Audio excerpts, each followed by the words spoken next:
Hello all, ఈరోజు Sunday కదా. మీ ఇంట్లో ఏం ప్రిపేర్ చేస్తున్నారో కామెంట్ చేయండి. మా ఇంట్లో అయితే సండే స్పెషల్గా ఈరోజు మా అమ్మ అయితే మటన్ కర్రీ చేస్తుంది. మా అమ్మకి తెలియదు నేను వీడియో తీస్తానని, అందుకే ప్రాసెస్ అయితే ముందే స్టార్ట్ చేసేసింది. ఫస్ట్ అయితే ఆయిల్ వేసేసుకుని దానిలోకి ఉల్లిపాయలు పచ్చిమిర్చి వేసేసుకొని బాగా ఫ్రై అయిన తర్వాత మటన్ అయితే యాడ్ చేసింది.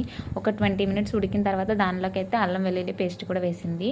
మటన్ కర్రీతో పాటు పక్కన మా అమ్మ చికెన్ ఫ్రై కూడా చేస్తుంది. సో మటన్ అయితే బాగా ఉడికించుకోవాలి. మనం అసలుకి కుక్కర్లో కూడా చేయట్లేదు కదా. మటన్ అనేది చాలా గట్టిగా ఉంటుంది కాబట్టి అదైతే బాగా ఫ్రై చేసుకోవాలి. ఇలా ఉడుకుతూ ఉన్నప్పుడే దానిలోకి కొంచెం ఉప్పు, ధనియాల పొడి, జీలకర్ర పొడి కూడా యాడ్ చేసుకొని బాగా మిక్స్ చేసుకోవాలి. తర్వాత దానిలోకి అయితే కారం కూడా వేసుకొని బాగా ఫ్రై చేసుకున్న తర్వాత కొన్ని వాటర్ అయితే యాడ్ చేసుకోవాలి. అలా ఉడుకుతూ ఉన్నప్పుడైతే మనం మూత పెట్టేసుకోవాలి. 10 మినిట్స్ తర్వాత మూత ఓపెన్ చేసి దానిలోకి అయితే కొత్తిమీర కూడా యాడ్ చేసుకోవాలి. తర్వాత అయితే మనకు మటన్ కర్రీ అయితే రెడీ అయిపోతుంది. ఈ రోజు అయితే మాకు mutton curry, chicken fry and chicken pulao కూడా చేసింది. నచ్చితే ఒక లైక్ చేయండి.